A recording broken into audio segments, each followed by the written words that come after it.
Assalamualaikum warahmatullahi wabarakatuh.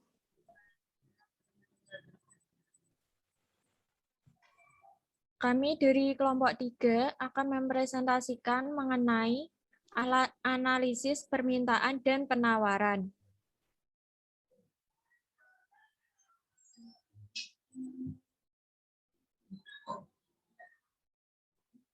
Saya akan memperkenalkan dari kelompok 3.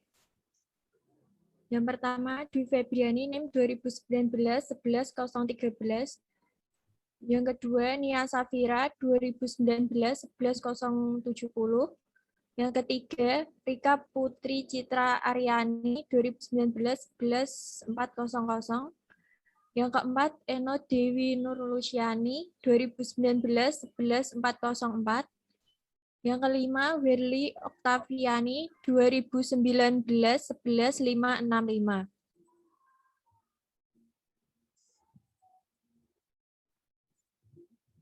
Yang pertama, apakah yang dimaksud permintaan?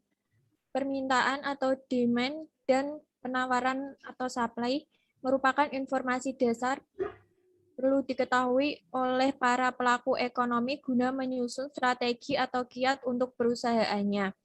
Permintaan atau demand dalam ekonomi manajerial dapat didefinisikan sebagai kuantitas barang atau jasa yang rela dan mampu dibeli oleh konsumen selama periode waktu tertentu berdasarkan kondisi tertentu. Pembagian permintaan. Yang pertama, berdasarkan kemampuan atau daya beli. 1. Permintaan potensial. Permintaan potensial adalah permintaan yang masih berbentuk keinginan atau belum direalisasikan oleh konsumen. 2. Permintaan efektif. Permintaan efektif adalah permintaan yang diikuti oleh daya beli. 3. Permintaan absolut. Permintaan absolut adalah permintaan yang tidak diikuti dengan kemampuan untuk membeli. Contoh, seseorang berkeinginan membeli dan memiliki mobil, tetapi dia tidak ada kemampuan untuk membeli mobil tersebut. 2. Berdasarkan jumlah permintaan. 1. Permintaan individu. Permintaan individu adalah permintaan seseorang terhadap suatu barang atau jasa pada harga, saat, dan tempat tertentu. 2. Permintaan masyarakat. Permintaan masyarakat adalah permintaan sejumlah individu terhadap suatu barang atau jasa pada harga, waktu, dan tempat tertentu.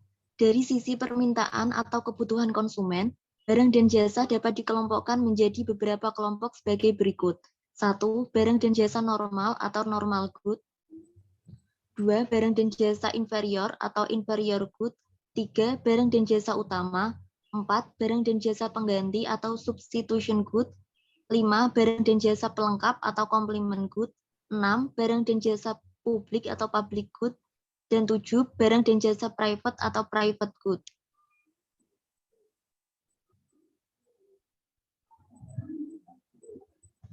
Permintaan pasar atau market demand. Permintaan pasar adalah jumlah barang yang diminta atau mau dan mampu dibeli oleh konsumen di pasar pada kondisi tertentu, atau dapat juga digambarkan sebagai hubungan antara berbagai tingkat pendapatan konsumen dengan jumlah barang yang mau dan mampu dibeli, atau gambaran hubungan antara daftar harga barang dan jasa dengan kemampuan konsumen untuk membeli barang dan jasa yang bersangkutan.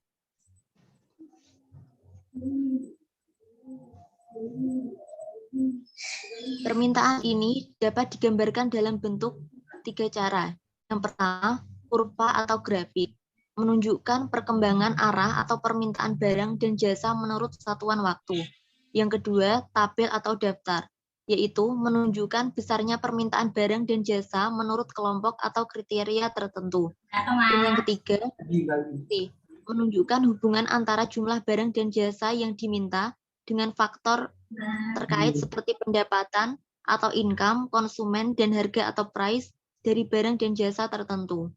Fungsi permintaan dan faktor yang mempengaruhinya. Untuk memudahkan analisis fenomena ekonomi, digunakan pendekatan fungsi yang merupakan penyederhanaan dari model.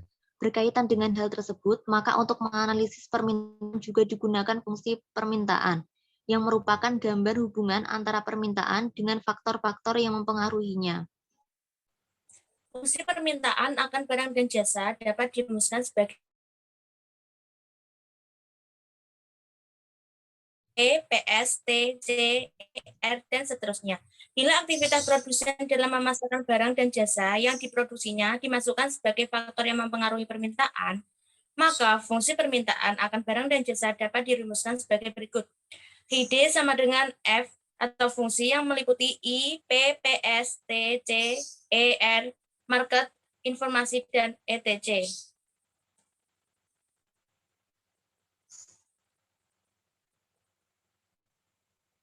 Keterangan. ID adalah jumlah barang dan jasa yang diminta oleh konsumen. I adalah income atau pendapatan konsumen. P adalah price atau harga barang dan jasa.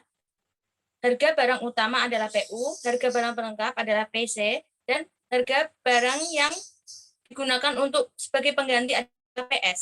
T sama dengan tes atau selera konsumen. C adalah kultur atau budaya konsumen. R adalah religion atau agama konsumen. Market adalah aktivitas pemasaran yang meliputi iklan, distribusi, dan promosi yang dilakukan oleh produsen. ETJ adalah faktor lainnya seperti kondisi konsumen, isu, cuaca atau iklim, musim, dan sebagainya.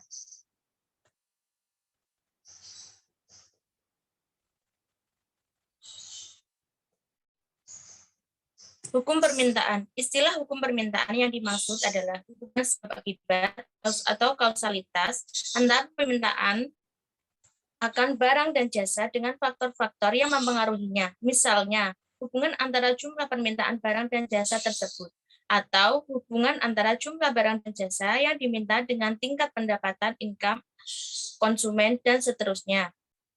Kurva permintaan. Kurva permintaan adalah gambaran dari fungsi permintaan yang mencerminkan antara hubungan harga barang dan jumlah barang yang diminta.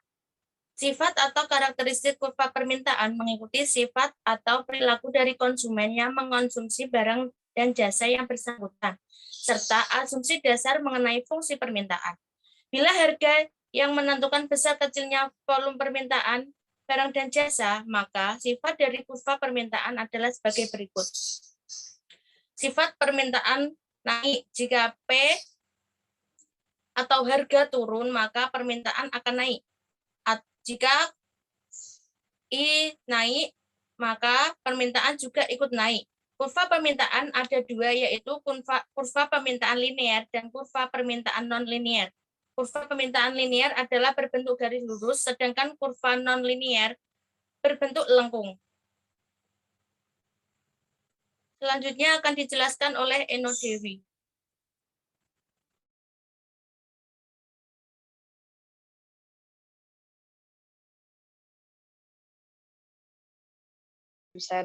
Pada kondisi tertentu, penawaran ini biasanya dilambangkan dengan HIS.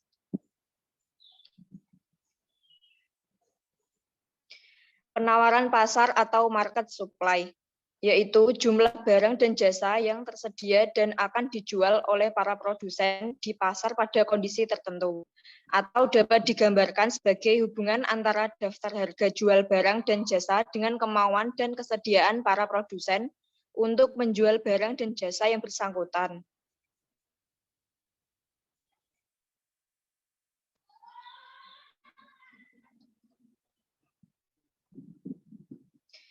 Penawaran ini dapat digambarkan dalam 3 bentuk. Yang pertama, A, kurva atau grafik, yaitu menunjukkan perkembangan atau arah penawaran barang dan jasa menurut suatu satuan waktu. Yang kedua, tabel atau daftar, yaitu menunjukkan besarnya volume atau kuantitas penawaran barang dan jasa menurut kelompok atau kriteria tertentu. Yang ketiga, fungsi, yaitu menunjukkan hubungan antara jumlah barang dan jasa yang ditawarkan produsen atau untuk dijual dengan faktor terkait seperti harga dari barang dan jasa yang bersangkutan maupun biaya untuk memproduksi barang dan jasa tersebut. Fungsi penawaran dan faktor yang mempengaruhinya. Yang pertama, untuk memudahkan analisis fenomena ekonomi, digunakan pendekatan fungsi, yang merupakan penyederhanaan dari model. Berkaitan dengan hal tersebut, maka untuk menganalisis penawaran juga digunakan fungsi penawaran, yang merupakan gambar hubungan antara penawaran dengan faktor-faktor yang mempengaruhinya.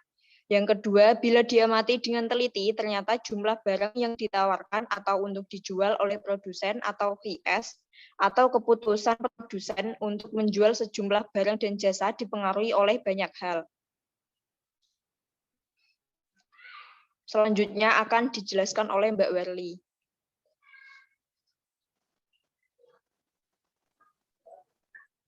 Hukum penawaran.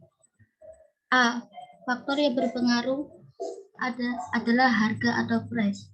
QS sama dengan F, di mana F adalah P, cost, RM, tag, O, dan sebagainya. Dan seterusnya, atau bisa juga Q sama dengan F, di mana F adalah P. B. Bila faktor yang paling berpengaruh adalah biaya, QS sama dengan V atau P atau cost, RM, tag, O, dan sebagainya. QS sama dengan F atau cost.